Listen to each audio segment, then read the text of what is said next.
Assalamualaikum warahmatullahi wabarakatuh. Selamat pagi Bu Reta yang telah mempersilahkan kami untuk melakukan presentasi dan roleplay pada kesempatan kali ini. Di sini kami akan membawakan roleplay untuk topik kelima yaitu Kanban Board Simulation. Pertama-tama izinkan kami memperkenalkan diri terlebih dahulu. Perkenalkan, nama saya Anissa Mutia Rahman yang berperan sebagai narator. Dan selanjutnya teman saya. Saya Laili Nuriyatul Fauziah yang berperan sebagai UI UX.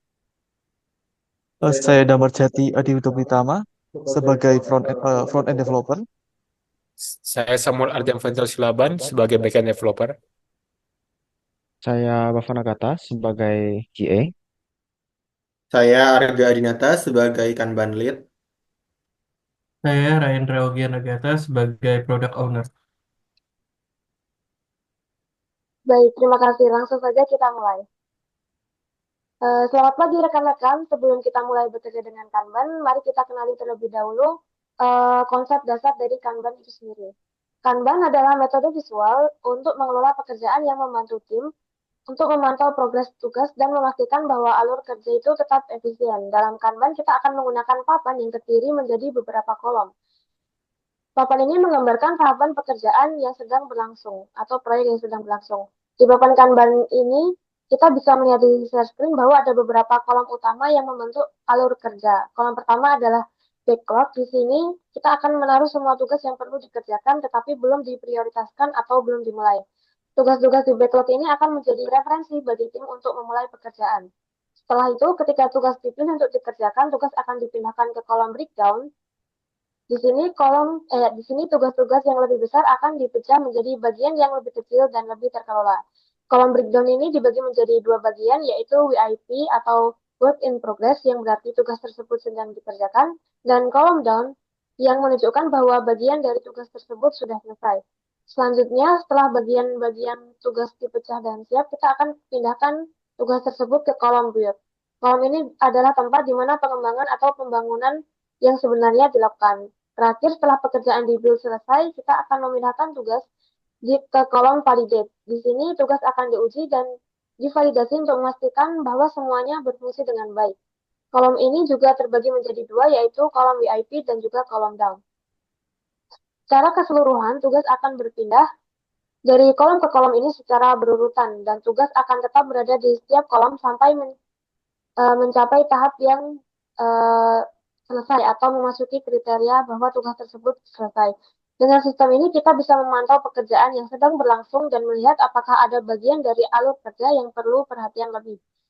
Kami juga akan menggunakan VIP limit, di mana VIP limit ini adalah batasan jumlah pekerjaan yang dapat ada di setiap kolomnya untuk mencegah penumpukan atau bottleneck jika terlalu banyak pekerjaan yang terjebak di satu kolom, karena adanya penundaan dalam memindahkan tugas ke kolom berikutnya. Nah, untuk proyek website e-commerce ini, kita sudah menentukan bahwa maksimal WIP untuk kolom breakdown adalah 1, untuk kolom build adalah 2, dan untuk kolom validate adalah 2 juga. Hal ini telah kami pertimbangkan berdasarkan jumlah anggota tim di setiap role-nya. Namun, WIP limits ini juga bisa berubah seiring berjalannya waktu berdasarkan hasil pemantauan performa tim setelah mendapatkan data nyata selama penggunaan Kanban. Sebelum kita memulai pengerjaan, kita akan mengadakan sesi backlog refinement. Pada sesi ini, kita akan meninjau backlog untuk memastikan bahwa setiap tugas sudah jelas dan prioritasnya sudah disusun berdasarkan kebutuhan proyek. Hari ini, product owner kita telah menyusun backlog yang berisi semua task untuk proyek website ini, yang akan menjadi panduan bagi kita selama pengerjaan. Product owner juga telah mengurutkan task berdasarkan prioritas, sehingga kita dapat segera memahami fokus utama untuk mencapai tujuan dari proyek. Sekarang saya persilahkan product owner untuk menjelaskan gambaran besar tujuan proyek ini, serta menjelaskan sekilas tentang tugas-tugas dengan prioritas tertinggi yang telah ditentukan.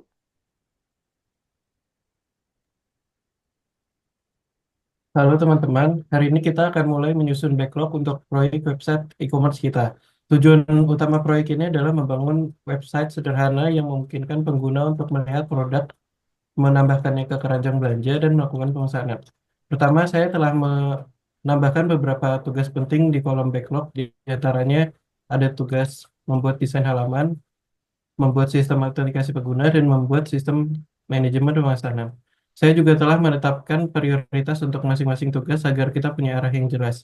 Tugas membuat desain halaman produk menjadi prioritas pertama karena tampilan produk adalah hal yang akan langsung dilihat pengguna.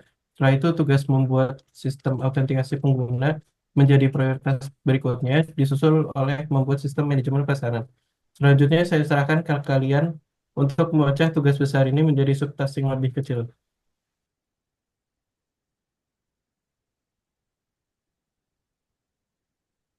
Mohon maaf, Laili sepertinya masih di mute mic-nya.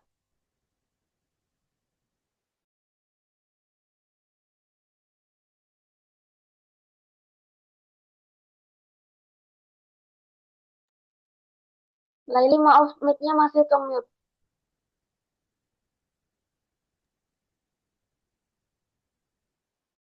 Baik, saya akan mulai dengan tugas prioritas pertama, yakni membuat desain halaman produk. Saya akan prioritaskan ke kolom breakdown dan mulai merinci subspace yang diperlukan.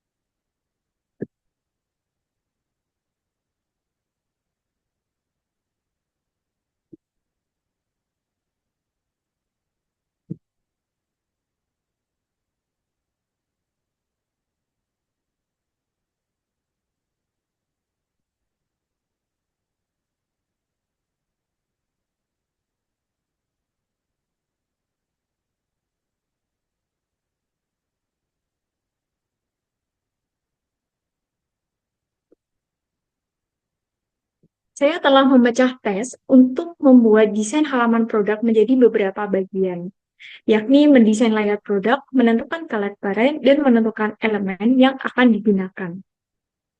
Saya akan mulai mendesain layout produk dan memastikan kesesuaian tampilan dengan pengguna. Saya sudah menyelesaikan desain layout produk dan akan melanjutkan dengan membuat color palette. Desain halaman produk sudah selesai dan dapat di-develop oleh tim developer. Saya akan pindahkan tes ini ke kolom breakdown dan menambahkan catatan agar developer dapat mulai mengimplementasikan.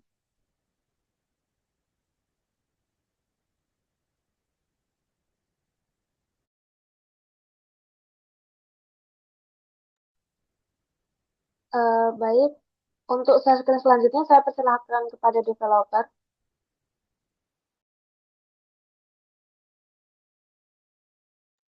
Baik, tapi ini masih belum bisa karena masih ada peserta lain yang masih votasi.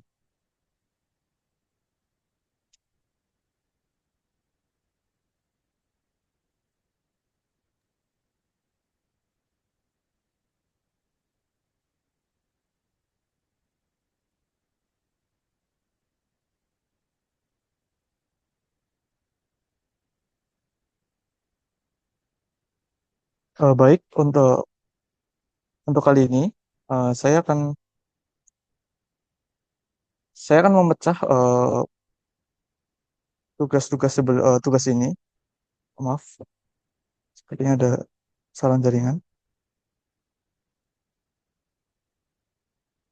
Oke, baru kelihatan. Oke. Sebelum saya melakukan development, saya akan melakukan membagi tugas ini menjadi beberapa uh, catat masalah. Di sini catat masalahnya yaitu membuat kode untuk halaman, merancang database untuk backend,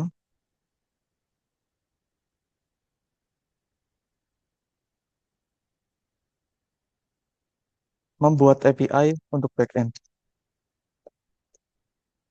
Oke, saya telah menambahkan catat masalahnya. Selanjutnya, saya akan melakukan development untuk bagian front end sambil menunggu API yang telah dikerjakan oleh backend nantinya. Bala untuk bagian database-nya, saya juga mulai mendesain struktur database, yang mana ini akan memiliki beberapa tabel utama, yaitu produk, user, order, dan order item. Masing-masing tabel ini akan memiliki kolom yang mempresentasikan informasi penting untuk setiap entitasnya. Baiklah, dengan begitu progress update dan juga sesi backlog refinement yang pertama telah selesai.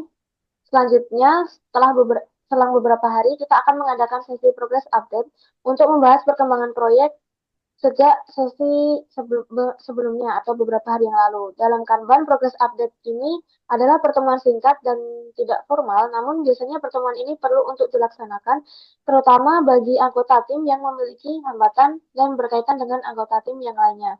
Kita akan melihat bagaimana kemajuan masing-masing tugas yang di breakdown sebelumnya dan mengidentifikasi hambatan yang mungkin dihadapi. Sekarang saya persilakan Kanban Lead untuk memulai dengan pembahasan status pekerjaan saat ini dan menanyakan apakah tim memerlukan bantuan tambahan. Baik, terima kasih semuanya telah hadir pada meeting kali ini. Mari kita mulai dari update dari masing-masing divisinya. Pertama-tama untuk UI UX, bagaimana dengan update pada sisi kali ini? Lalu apakah ada kendala yang memerlukan bantuan tambahan?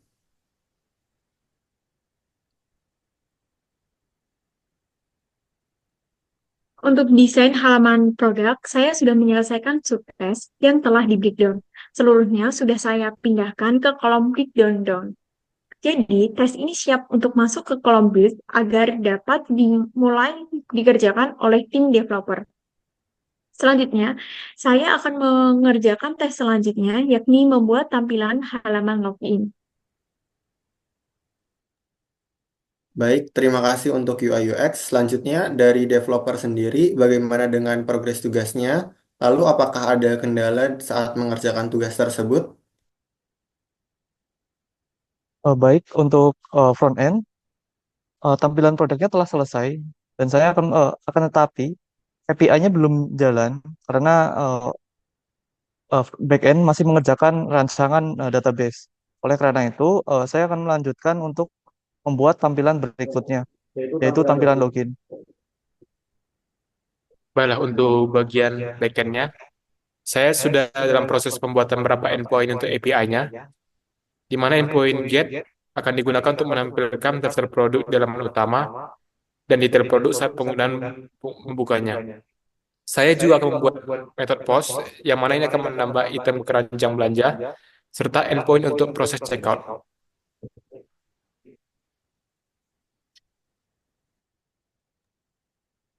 Baiklah, begitu tadi adalah beberapa sesi percakapan dari progress update yang kedua. Setelah beberapa hari berlalu, tim telah melakukan sejumlah pekerjaan pada tugas yang ada di board dan hari ini terdapat kesempatan bagi beberapa anggota tim untuk melakukan progress update lagi yang berikutnya, terutama QA dan juga developer. Mari kita lihat perkembangan dari setiap kolom dan apakah ada kendala yang mungkin muncul. Baik, terima kasih telah hadir pada meeting kali ini. Pertama-tama saya ingin berbicara mengenai terjadinya bottleneck pada kolom validate, di mana setelah beberapa hari berlalu, namun kolom validate masih kosong. Apakah dari QA sendiri terjadi masalah? Eh, untuk dari QA sendiri, saya belum mendapatkan hasil dari development yang sempat saya lakukan validasi.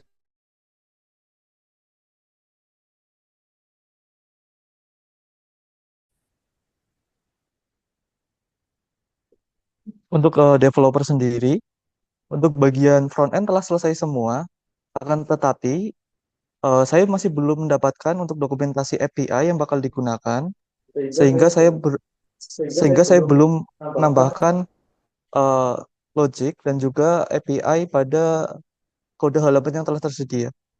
Apakah pada backend ada permasalahan? Ya, baiklah, untuk bagian backend-nya sepertinya ada tertundaannya pada bagian dokumentasi.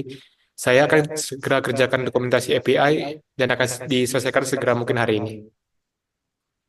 Baik, jangan lupa untuk menggunakan best practice saat melakukan perkodingan. Baik, jadi kesimpulan untuk meeting kali ini yaitu terdapat masalah pada bagian developer, khususnya pada backend, pada bagian API-nya. Saya harap tim backend dapat menyelesaikan API secara secepatnya Lalu front end dapat memfollow up API tersebut agar nantinya QA bisa langsung mengerjakan testingnya. Baik, terima kasih. Dengan begitu, progres update tim telah selesai.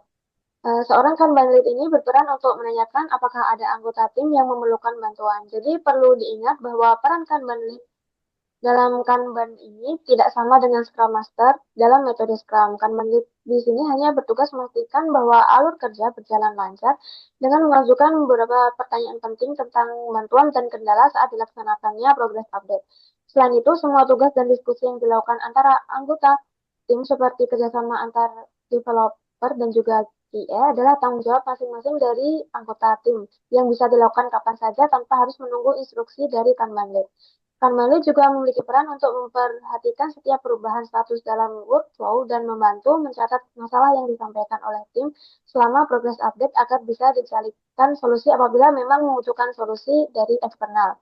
Jadi tidak memimpin seperti Scrum Master, tapi lebih fokus memastikan bahwa setiap masalah yang muncul dapat segera ditangani oleh anggota tim yang cepat. Baiklah, kami rasa sekian untuk presentasi roleplay dari topik 5 Kanban Board Simulation. Kami mohon maaf apabila ada kesalahan kata maupun kalimat. Kami ucapkan terima kasih. Wassalamualaikum warahmatullahi wabarakatuh. Selamat pagi.